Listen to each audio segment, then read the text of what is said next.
News मैं हूं एक सफर। आइए आपको ले चलते हैं तक खबरों की तरफ।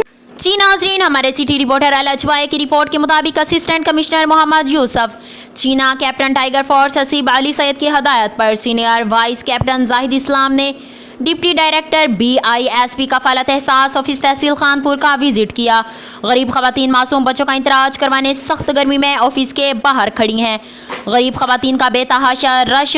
खवातीन का कहना है कि दरवाज़ा बंद कर दिया जाता है। अपनी मर्जी से 10 खवातीन अंदर बुलाकर दरवाज़ा बंद कर देते हैं और 45 से 1 घंटा बाद दोबारा दरवाज़ा खोलकर मज़ीद 10 खवातीन को अंदर बुलाया जाता है। सख्त गर्मी में खवातीन और उनके साथ आए मासूम बच्चों का बुरा हाल है। आला हुकाम से गुजारिश है कि ये पॉइंट बल्दिया ग्राउंड, स्कूल या किसी ओपन जगह किया जाए, जहां बैठने की जगह ना सही बल्कि सायादार दरख्त ज़रूर हो, ताकि आने वालों को किसी मुश्किल का सामना ना करना पड़े।